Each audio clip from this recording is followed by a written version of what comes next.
오전 12시 많은 참여 바랍니다.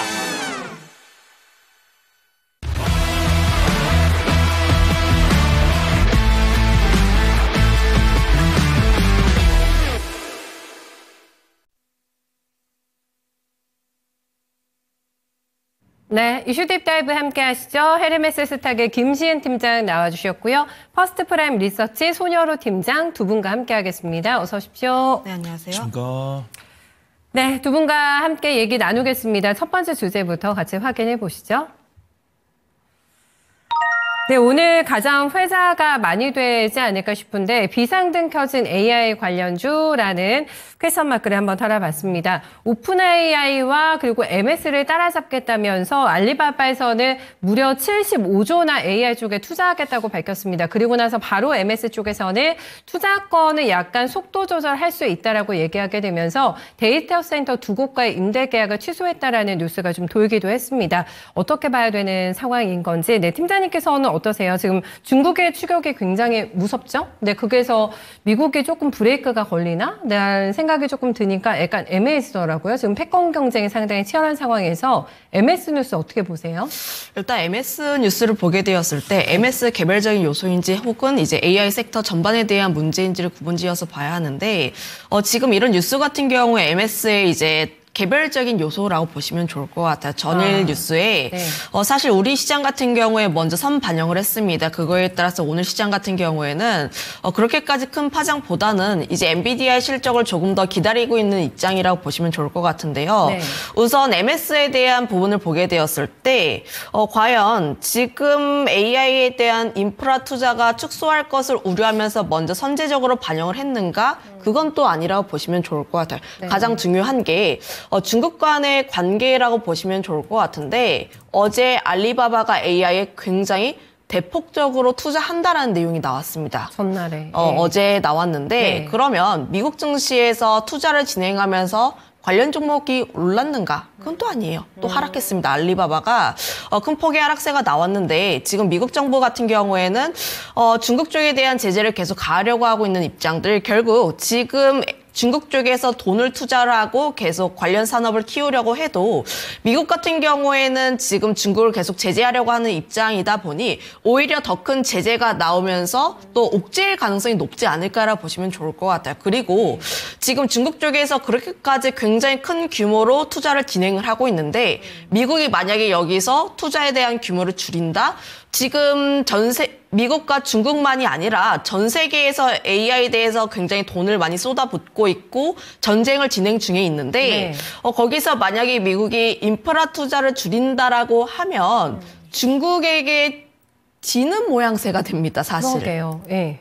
거기에서 지금 저는 트럼프 대통령이 인프라 투자에 대한 투자 비용을 아끼지는 않을 것 같다라고 생각을 하고 있고 오히려 내가 만약에 규모를 줄이게 된다면 기존 같은 경우에는 기존 데이터 센터라든지 학습에 대한 부분을 하다 보니까 굉장히 막대한 비용이 들어갔다면 이제부터는 추론 쪽으로 진행을 하면서 조금씩 비용을 줄여나가는 방향으로 가지 않을까라는 생각을 가지고 있어요. 네. 지금 MS가 데이터 센터 내년부터는 또 투자 축소에 대한 가능성도 제기가 된다라는 내용들이 나와주고 있긴 한데 다만 우리가 조금 더 생각을 하게 되었을 때 기존 앞서 이야기를 했던 것처럼 학습에 대한 단계에서 추론에 대한 영역으로 넘어가면서 네. 그때부터 조금씩 효율화로 가지 않을까라는 생각을 가지고 있어서 지금 이런 MS 쪽에 대한 투자 축소에 대한 우려는 단기적인 우려이지 않을까라고 생각을 하고 있고요. 물론 이제 센티적으로는 안 좋을 수밖에 없죠. 센티적으로 안 좋을 수밖에 없지만 장기적으로는 그렇게까지 크게 문제가 되지 않는다라고 보시면 좋을 것 같습니다. 그리고 미국 쪽에 대한 주요 유틸리티 기업들도 보면은 데이터 센터에 대한 투자 의견을 계속 유지를 하고 있어요. 그 뜻은 지금 미국에 대한 주요 빅테크라든지 기업들 자체가 AI에 투자를 진행하고 있고 그와 연관되어 있는 밸류체인 쪽에 대한 관심도가 여전히 유효하다라고 보시면 좋을 것 같습니다. 다만 이거는 이제 엔비디아의 실적이 어떻게 나오는지에 따라서 사실은 또 이제 살이 어떻게 바뀌냐 이런 부분이라 보시면 좋을 것 같아서요. 가장 중요한 것은 엔비디아의 컨퍼런스 콜 그리고 코멘트 그리고 딥시크와 MS의 이제 데이터 센터 축소에 대한 우려에 대해서 어떻게 젠슨 황이 코멘트를 하는지가 가장 중요하지 않을까라고 보시면 좋을 것 같아요. 네, 계속 얘기의 방향이 기승전 엔비디아로 가시네요. 아무래도 네. 그럴 수밖에 없죠. 지금 MS 쪽에 대한 노이즈가 나오더라도 네. 엔비디아 쪽에서의 더욱더 공격적인 가이던스 그리고 내용들을 나오게 되었을 때 네. 우리가 가지고 있던 이런 우려들을 씻어낼 수가 있는 거예요. 그런데 우려는 우리의 기대치는 언제나 높았습니다. 항상 좋았던 실적과 가이던스를 내비쳤어도 그때 이제 우리의 생각보다 훨씬 더 높은 가이던스가 나와야지만 항상 엔비디아가 반응을 했다라는 점들을 감안을 했을 때 사실 지금 저는 반도체 관련했을 때 너무 공격적으로 진행하시기보다는 좀 관망하시는 게 맞지 않을까라는 의견도 드려보도록 할게요. 네, 알겠습니다. 일단은 MS 건으로만 보자고 얘기해 주셨어요. 반도체 전반을 흔들릴 수는 아니다. 그리고 센티에는 약간 영향이 있을 수가 있겠는데 엔비디아가 이 센티를 다시 북돋아주느냐 아니면 더 꺾이게 만드느냐 그 핵심 키를 쥐고 있는 그 포인트가 될 것 같습니다. 팀장님, 근데 저희가 이거를 MS가 어쨌든 이렇게 좀 애매모호한 답변을 하면서 속도를 조절하겠다라는 어떤 답변을 지금 대변인 측을 통해서 공식적으로 내놓은 상태인데 이유를 생각해 보면 이게 공급 과잉 때문인가 아니면 수요에 대한 불확실성 때문인가? 왜 속도를 좀 조절하겠다고 했을까? 그 속내 파악이 조금 중요할 것 같은데 팀장님 어떻게 보세요?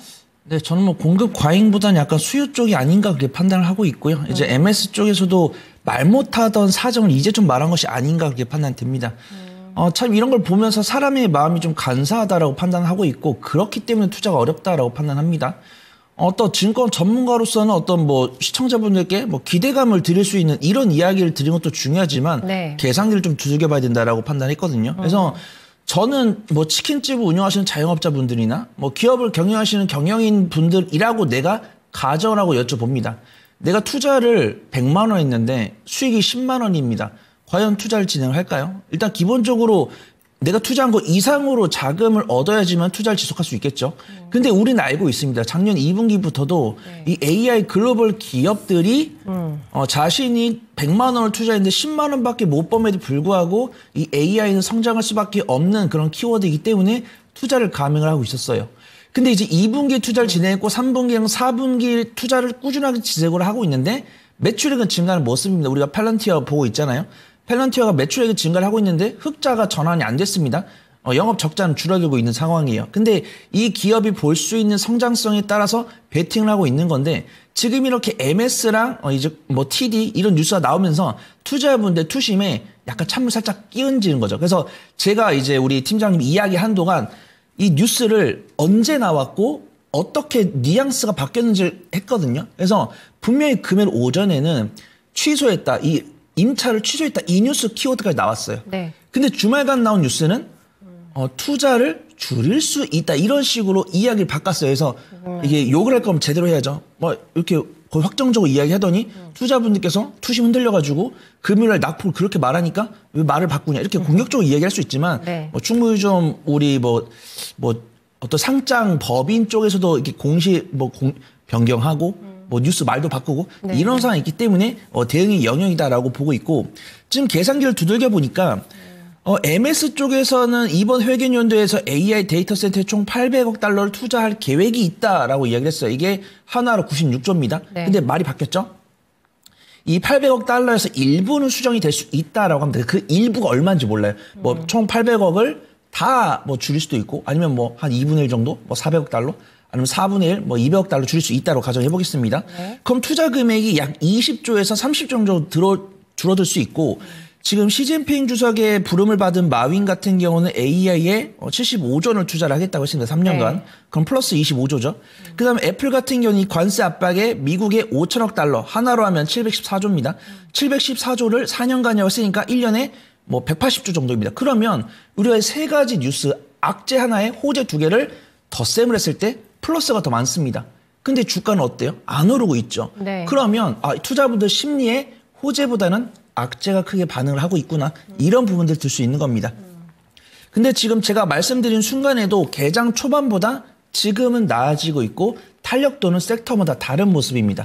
AI 뭐 소프트웨어 될 수 있고 뭐 반도체 될 수 있고 뭐 유리기판 될 수도 있고 최근 액침냉각 뭐 CXL 될 수 있고 뭐 전력 설비 될 수 있고 원전 될 수 있는데 그 중에서 저는 실적을 갖추면서도 외국인과 접근하고 있는 그런 섹터를 유심히 보는 게 맞지 않을까 그렇게 판단하고 있습니다. 네.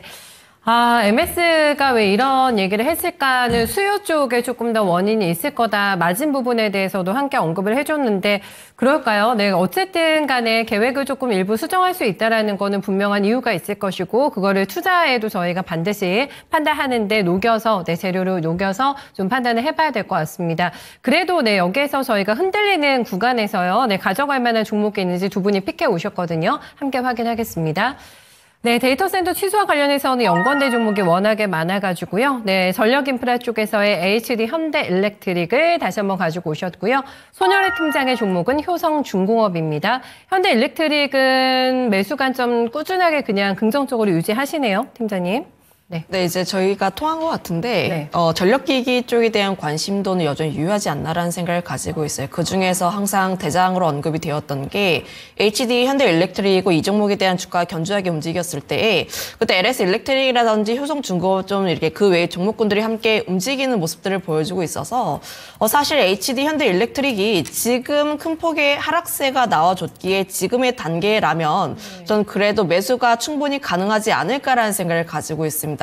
전력기기 쪽에 대한 부분을 보게 되었을 때 물론 단점은 굉장히 큰 폭의 성장세가 나왔다라는 점들 그러면 중요하게 생각하는 것이 이러한 성장세가 얼마까지 이어질 수 있을 것인지를 판단을 해야 하는데 아직까지 피크아웃 우려 나오지 않습니다. 북미 쪽에 대해서도 데이터 센터 투자 축소에 대해서 우려를 표한 것이 없고요. 네. 지금 뭐 전력기기 쪽에 대한 가격 인상 기조가 계속 유지가 되고 있는데 기존에 대한 납기 기간조차도 더 확대가 되고 있는 흐름들이 나와주고 있어서 여전히 사이클은 계속 진행 중이라고 보시면 좋을 것 같아요. 물론 전력기기 쪽에 대한 이제 관세에 대한 우려가 나와주고 있기는 하나 다만 지금 이런 부분들은 좀 제한적이지 않을까라고 생각을 하는 게 우선 우리나라 전력기기 특히 변압기 같은 경우에는 경쟁력 있는 부분들입니다. 거기에 있어서 단가를 조금 살짝만 올리기만 하더라도 그에 대한 우려를 또 상쇄시킬 수 있지 않을까라는 생각을 가지고 있어서 결국은 대장 종목군과 또 이제 그와 연관되어 있는 섹터를 함께 관심 있게 봐야 한다라는 의견 드리도록 할게요. 네, 알겠습니다. 이상 없다고 합니다. 근데 조금 눌림목이 많이 나왔어요. 생각보다 현대일렉트릭도 고점 대비 22% 지금 조정 있습니다. 전략 어떻게 세울까요? 그래서 기회입니다.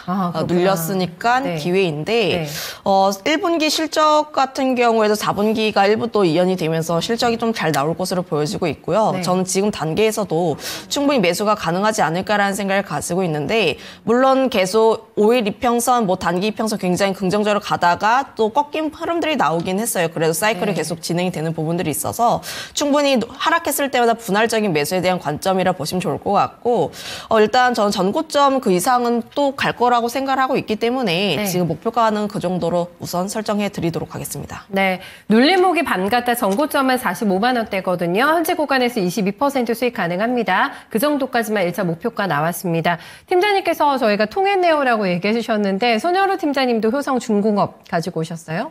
네, 되게 좀 재밌습니다. 금요일엔 저희가 앙숙 이야기를 많이 듣거든요. 근데 화요일엔 또 앵커님께서 콤비라고 말씀해 주셨잖아요. 환상의 콤비죠. 네, 그래서 뭐 맞다고도 틀리고도 한 게 뭐 투자 아니겠습니까? 그래서 저 효성중공업 좀 보려고 하고 있고 만약에 저희가 대본을 좀 미리 드리거든요. 이제 PPT 준비하셔야 되니까. 근데 만약 이 자리에서 해보라라고 한다면 장비 괜찮은 것 같아요. 반도체 장비. 장비 쪽도요? 네, 반도체 장비가 굉장히 좀 일봉상이랑 기술적 수급이 좀 개선이 된 것 같고 일단 준비한 것은 전력 설비입니다. 일단 전력 설비 같은 경우는 오늘 개장 초반부터 이런 뉴스가 나옴에도 좀 견조한 모습 보여줬어요. 그중에 저도 참 H현대 일렉트릭이랑 LS 일렉트릭을 참 좋아하는데 효성중공업이 약간 2차 전지로 따지면은 약간 삼성 SDI 같은 존재입니다. 묻어난 거죠. 그래서 효성중공업 같은 경우는 뭐 H현대 일렉트릭만큼 미국의 공장을 갖고 있지도 않고 그다음 LS 일렉트릭처럼 이 미국 시장을 공략을 하겠다고 이글이글 타오르지도 않습니다. 무던하게 전력 설비 사업도 진행을 하고 있고 건설 이제 중공업 사업도 영위하면서 동글동글한 타입 갖고 있어요. 그래서 효성중공업 같은 경우도 전력 설비 기업들 중에서 11개월 선행퍼가 가장 낮은 상황이고 그다음 기술적 위치도 가장 괜찮은 것 같습니다.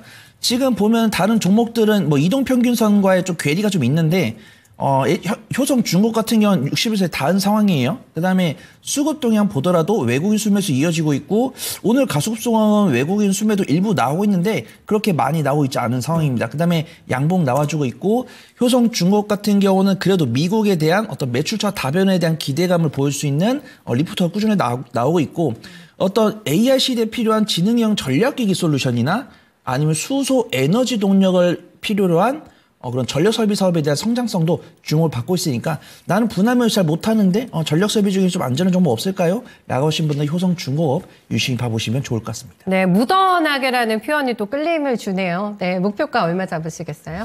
네, 매수는 45만 원부터 한 43만 원까지 해보시면 좋을 것 같고 제가 1차 목표가는 한 50만 원 정도, 그다음에 손절가는 한 41만 원이나 42만 원 정도 잡아보시면 좋을 것 같습니다. 네, 전략으로 통했습니다. 그리고 반도체 장비 쪽도 괜찮게 보인다고 하니까 그쪽도 한번 종목들 체크해 보시는 것도 괜찮을 것 같아요. 저희 두 번째 이슈로 넘어가겠습니다. 네, 요즘에 이 얘기 참 많이 합니다. 중국과 관련돼가지고 뭐 모든 게 중국과 사실 연관이 돼 있긴 한데 한알령 해제 수혜주로 자금을 한번 이동시켜볼까. 조용할 때 이동시켜보는 것도 괜찮을 것 같고 워낙에 며칠 전에 또 떠들썩했기 때문에 그때는 좀 부담이 있으셨을 것 같아가지고 저희가 다시 한번 봐드리려고 합니다. 일단은 중국이 먼저 손을 내밀었기 때문에 이번에 한알령 해제는 거의 뭐 기정사실화 아닌가라는 분위기인 것 같거든요. 그런데 이제 한알령이 풀리면 예전 같을까? 라는 생각은 저희가 한번 해보게 됩니다. 그러니까 덕을 볼 수 있는 쪽과 그렇지 않은 쪽 좀 분리해서 봐야 되지 않을까 싶은데 한알령 해제 이슈에 올라타는 거 괜찮게 생각하세요? 네, 충분히 괜찮다고 생각하고 있고요. 이제 한알령 해제에 대한 이슈 자체가 제 기억으로는 지난해 10월부터 나왔습니다. 그때부터 내수 부양에 대한 내용들이 나오게 되면서 11월, 12월로 가게 되었을 때 한알령 해제에 대한 기대감이 조금씩 나오고 있다는 점들 그리고 올해에 대한 뉴스를 보게 되었을 때 사실 1월까지 하더라도 이제 두루뭉술하게 기대감 정도만 나왔는데 2월 같은 경우에는 구체적인 일정이라든지 혹은 방한에 대한 일정들이 나오게 되면서 기대감 자체는 굉장히 크게 키우고 있다라 보시면 좋을 것 같아요. 다만 우리가 2000년대, 2010년대보다는 조금씩 점진적인 개방이지 않을까라는 생각을 가지고 있는데 아무래도 중국 같은 경우에는 한알령을 했다라는 것을 부인하고 있습니다. 우리가 이제 붙인 언어이고 지금 그거에 따라서 중국 같은 경우에는 이제 콘텐츠라든지 혹은 일부 아티스트들의 공연장이라든지 이렇게 일부만 조금씩 풀어줄 가능성이 높지 않을까라는 생각을 가지고 있어서 지금 그와 연관되어 있을 때 가장 크게 수혜를 볼 수 있는 쪽은 엔터와 그리고 콘텐츠가 아닐까라는 생각을 가지고 있어요. 뭐 최근에 뭐 화장품이라든지 혹은 다른 쪽에서 언급이 나와주고 있기는 한데 다만 이런 내용들 화장품 같은 경우에는 이제 플러스 알파에 대한 개념이라고 생각을 하고 있습니다.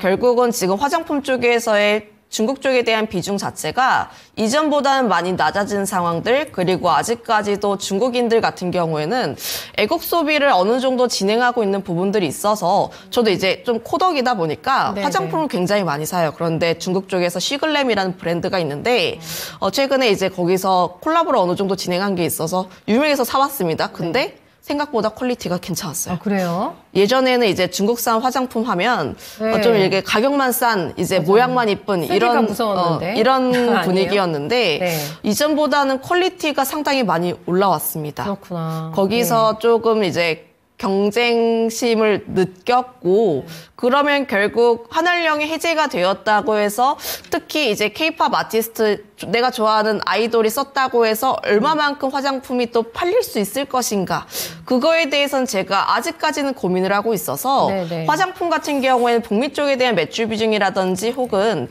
아무래도 실적이 지금 잘 나와주고 있는 기업들로만 선별해서 공략을 해보신 게 맞지 않을까라는 생각을 가지고 있고요. 콘텐츠 쪽을 보게 되었을 때 최근에 그동안 잠잠했다가 지난주에 이슈가 나오면서 다시 한번 거래량 동반해서 바닥권에서 크게 올라왔습니다. 그렇게 무거웠던 스튜디오 드래곤이 굉장히 큰 폭의 상승세가 나왔고 지금 자리에서도 견조하게 유지 중에 있기에 콘텐츠 관련했을 때는 우리가 계속 관심 있게 봐도 좋지 않을까라는 생각을 가지고 있어요. 지금 우리나라 드라마가 중국 쪽에서 진행하지 좋다고 하더라도 이들은 도둑 시청합니다. 이제 작년에 이제 눈물의 여왕 유행했을 때 네. 그때 중국에서 눈물의 여왕 도둑 시청 굉장히 많이 했고 그들이 이제 드라마를 보고 평가를 남기는 사이트가 있는데 거기에서 우리나라 드라마 굉장히 잘 보고 있어요. 거기서 만약에 OTT 중국에 대한 OTT라든지 이런 쪽에 구작 IP를 판매하게 된다면 저는 네. 콘텐츠 기업들은 굉장히 큰 폭의 영업이익이 나오지 않을까라는 생각을 가지고 있어서 콘텐츠 관련 업종들 그리고 엔터는 그동안 워낙 이야기를 많이 했다 보니까 네. 거기에서의 수혜 종목군들은 대다수가 있지 않을까라는 의견도 한번 드려보도록 하겠습니다. 코덕이시면은 그 좋은 화장품 만들어주는 저희 OEM, ODM도 같이 봐도 될 것 같고 결국엔 우리 업체들이 만들 것 같은데 그런 생각도 함께 듭니다. 네, 엔터하고 콘텐츠 쪽을 우선순위를 해서 보자고 얘기해주고 있고요. 완전히 문을 뭐 전면 개방까지는 아니더라도 점진적 개방으로 할 것이기 때문에 거기에서 실익을 가져가는 우선적인 업체들을 선별하자라는 게 포인트라고 보면 될 것 같습니다. 이제 저희가 뭐 한알용 해제도 있습니다만은 내수 부양도 하고 있잖아요. 중국에서. 그렇기 때문에 중국향 기업들이 굉장히 많고요. 다음에 여기서 개인적인 생각으로는 또 신종 코로나 얘기가 나오니까 오고 가는 게 또 껄끄러워지는 게 아닌가? 한알용 해제가 이게 또 찬물을 끼얹는 게 아닌가 이 이슈가라는 생각도 개인적으로는 하긴 했는데 어떨까요? 한알용 관련해가지고 보시는 종목 있으신지 전략 괜찮게 짜도 좋을까요? 네, 우리 팀장님 코덕 맞습니다. 네, 제가 우리 코덕. 팀장님께 수분크림을 자문받아서 샀기 때문에 네, 전문가 맞으시고요. 자문 인력이시군요. 네, 화장품. 그래서 화장품 자문 인력이십니다. 네. 일단은 제가 호재 하나, 악재 하나 정리를 해왔는데 앵커님께서 말씀 주신 부분까지 포함을 하면은 호재가 하나에 악재가 둘이에요. 근데 일단 시장에서는 관련 종목들에 대해서 저가 매수를 넣어주고 있기 때문에 좀 접근해 볼 수 있다라고 판단되고 있는데 섹터별로 좀 매매 전략은 달리해 보는 게 좋을 것 같습니다. 일단은 네. 한알용 해제에 대한 뉴스가 처음 나온 건 목요일이고 한알용에 대해서 딱 봤을 때 우리가 그냥 뭐 중국 양이 끝나면 방한해가지고 우리 한번 좋은 이야기 나눠봅시다. 요 정도가 보통이었어요. 7, 8년 동안 봐온. 근데 여기서 더더욱더 올해 상반기 안에는 어떤 문호를 틀어가지고 최대한은 다 열겠다. 요 정도까지 제가 키워드를 봤기 때문에 이번 한알령은 좀 진짜일 수도 있다라고 보고 있는데 그렇다고 해서 100%냐라고 했을 때 저는 일단은 33% 정도는 실제 가능하다라고 판단합니다. 저도 7, 8년 동안 봤을 때는 그런 기대감을 매번 가졌고 그 기대감 덕분에 수익을 많이 봤지만 결국 관련 종목들이 제자리로 돌아가다 보니까 일단 뭐 밑에 어떤 이렇게 온몸을 다 실어서 투자할 필요는 없다라고 판단합니다. 그다음에 엔터 같은 경우도 바닥 대비 많이 올라왔고 최근에 보통 또 중국에 대한 경기 부양 지금도 보면은 중국에서는 어떤 기준금리나 LPR을 내렸지만 경제 지표가 나아진 모습이 안 보여주어서 이런 경기 부양을 위해서 자금을 쓰고 있는데 효과가 없네라는 생각이 한 9개월 정도 들었었는데 이번에 차이신 저저번 주쯤 발표했던 것 같아요. 차이신 제조업 지표가 0.몇% 개선이 되면서 중국에서 그동안 고생했던 거에 대한 성과가 나온 것이 아니냐 이런 뷰가 있습니다. 그러다 보니까 이제 중국에서 3월 초에 중국 양회를 토대로 경기 부양 정책을 내놨을 때는 중국 경기 부양 정책에 대한 효과가 더 나올 것이다. 이런 기대감이 있는 것 같아요. 그렇게 해서 두 가지 기대감이 있는데 부정적인 뉴스 두 가지는 우리나라에서 이 철강에 대한 반도핑 과세를 우리나라가 중국한테 이제 예비 판정 나왔으니까 부과할 가능성이 있다라는 것이랑 중국에서 코로나19보다 더 강력한 바이러스가 나왔다라는 부분이죠. 그래서 연구소에서 발견이 됐다라는 이야기고 이 연구소 바깥으로 안 세워 나갔으면 좋겠습니다. 그다음에 우리나라에서 설 연휴에서 이제 우리나라에서 약 10만 명 넘게 이제 중국을 방문했다는 뉴스가 나왔고 한알령이 개시가 되면은 우리나라랑 중국 간에 이제 관광객이 왕성하게 방문할 거기 때문에 이게 리스크가 될 수 있다라는 것이지 현재 리스크로는 보이지 않는다는 얘기예요. 그다음에 리스크로 판단을 하지 않는지 투자분들께서는 매수세를 넣고 있으니까 매매 관점으로 접근할 수 있다라고 보고 있고요. 저는 섹터를 좀 구분을 해드리고 싶습니다. 일단 엔터나 화장품 이런 것들은 업황 개선에 대한 리포트가 나왔고 오늘 같은 경우는 게임 리포트 나왔습니다.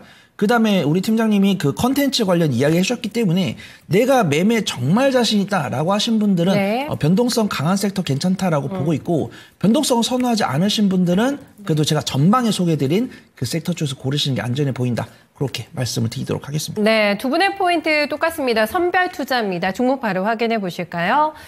네, 먼저 김시은 팀장의 종목 가겠습니다. 덱스터를 가지고 오셨고요. 손여루 팀장님께서는 비올을 선택해 주셨는데 저희 간략하게 들어야겠어요. 포인트하고 가격 전략까지 함께 해주세요, 팀장님. 덱스터라는 기업이 있는데 이제 미키 17이라는 영화가 또 네. 금요일에 개봉이 되고 있어요. 봉준호 감독이고 우리나라에서 전 세계 최초 개봉인데 만약에 영화가 흥행하게 되었을 때 관련 업종 혹은 관련 종목 같은 경우에는 큰 폭의 변동성이 나올 수가 있습니다. 그런데 직접적인 관련 종목이 네. 덱스터밖에 없기 때문에 그에 대한 수혜를 또 받을 수 있지 않을까라는 생각을 가지고 있고 물론 흥행이 참패하게 된다면 이런 부분들을 우리가 또 빠르게 끊어줄 필요가 있긴 한데 다만 제가 유의미하게 봤던 게 최근 기관이라든지 금투 쪽에서의 매수가 지속적으로 들어오고 있다는 점이 굉장히 특징적이다라고 생각을 하고 있어서 만약에 내가 미키 17이 아니더라도 오징어 게임 3가 6월에 또 예정이 되어 있다 보니까 이런 모멘텀적인 플레이도 가능하지 않을까라는 의견 드려보도록 할게요. 시기적절하게 주신 것 같은데 목표가 얼마 잡으세요? 짧게 보세요. 일단 네. 9,000원 라인대를 우선적으로 보고 있고요. 손절 라인대는 대신 좀 타이트하게 제시를 드릴 텐데 이 종목 이벤트적인 부분이다 보니까 21선 위주로 대응을 해보시는 게 맞지 않을까라는 의견 드리겠습니다. 네, 비올은요, 팀장님. 그래서 파마 리서치를 소개를 드리고 싶은데 기술 위치가 너무 위험해서 비율을 좀 보려고 합니다. 그래서 미용 의료기랑 화장품은 매출이 잘 나오고 있는데 방향성이 다르죠. 화장품 같은 경우는 해외로 수출이 되고 있고 미용 의료기 같은 경우는 수출도 되고 있지만 내수에서 해외 관광객분들의 방안에 의해서 실적이 나오고 있습니다. 그래서 비율 같은 경우도 파마 리서치를 제외한 종목들 중에서는 이 에스테틱 분야에서는 실적이 굉장히 나오고 있는 기업이다라고 보고 있고요.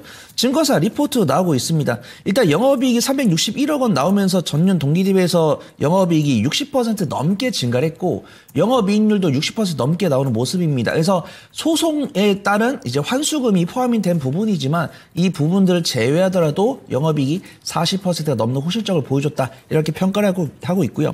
내수에서도 매출이 나오고 있지만 비율 같은 경우는 중국으로의 판매로 확장을 진행하고 있다고 합니다. 그래서 한알령 해제에 대한 기대감으로 미용 의료기를 본다 했을 때는 비율 같은 경우가 실적뿐만 아니라 투자 인사이트까지도 좀 적합하지 않나 판단해 보도록 하겠습니다. 지금 21선 돌파 과정이고 61선을 확실하게 지지하는 모습입니다. 8,400원부터 8,200원까지 분할 매수해 보신 다음에 손절가는 한 7,900원 정도 잡으시면 될 것 같아요. 1차 목표가는 9,000원에서 9,200원 정도 잡고서 이 구간 돌파 여부 체크해 보시면 좋을 것 같습니다. 네, 한알령 이번에는 찐일 것 같다라는 의견 속에서 두 분의 종목 선택 여기까지 들어보도록 하겠습니다. 오늘 수고 많으셨습니다. 감사합니다.